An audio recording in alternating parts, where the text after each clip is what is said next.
Hello, thank you for joining us. Today we're going to guide you through how to complete and submit your employer's annual harassment and violence occurrence report. This is a required annual submission for all federally regulated companies, and it's due by March 1st each year. So it's important we make sure everything is filled out correctly and completely. Start by locating the worksheet. It can be found in the resource library of our website, or you can download it from ESDC's website. First things first, what exactly is the employer's annual harassment and violence occurrence report? In simple terms, it is a report that documents occurrences of workplace harassment and violence from the previous calendar year. Employers must provide key details for each occurrence, including the type of occurrence, location, working relationship between the parties, and method of resolution. This report supports compliance with workplace safety regulations and helps track trends to promote a safer, more respectful work environment. Now let's walk through how you would actually fill out this form using an example company, ABC Transport Ltd. Let's start with the reporting year. This should reflect the previous calendar year. So, for example, if you're filling out the form in 2025, you'll be reporting on the year 2024. Next, let's move on to your organization's details. Organization name, ABC Transport Ltd. Organization ID. If your company has reported previously, enter your assigned ID. If you're unsure, you can contact the labor program. If this is your first time reporting, simply leave it blank. Common name. If your organization uses a common or trade name, enter it here. Otherwise, you can skip this field. Business number. Enter the first 9 digits of your CRA account number. In this case, I will use 1 2 3 4 5 6 7 8 9.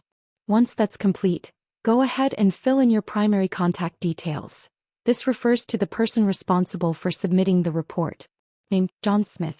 Email, johnsmith@abctransport.ca. Mailing address, 123 Cherry Blossom Drive, Langley, British Columbia, 1Z52Y3. Phone number, 604-111-2222. Now that the basic details are in, let's report any harassment and violence occurrences that took place during the reporting year. In our example, the organization had 0 sexual harassment and violence occurrences, no fatalities, and 1 non-sexual harassment and violence occurrence, for a total of 1. Moving on, let's specify how the reported incidents were resolved. In this case, the non-sexual harassment and violence occurrence was resolved through negotiated resolution, meaning both parties agreed on how to move forward.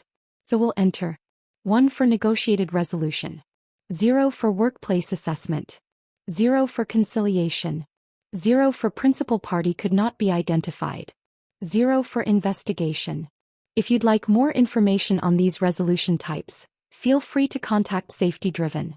In this example, the issue was resolved within 2 months.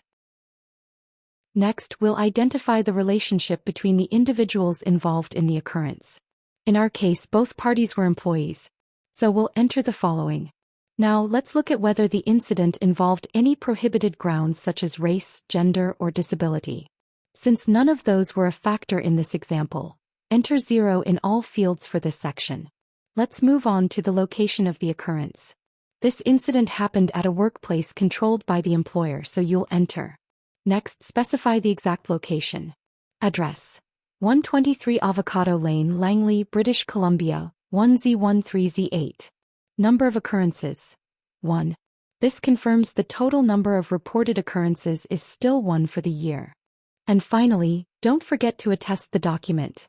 This confirms that all the information you've entered is true and accurate. Check the attestation box. Enter the name of the attester.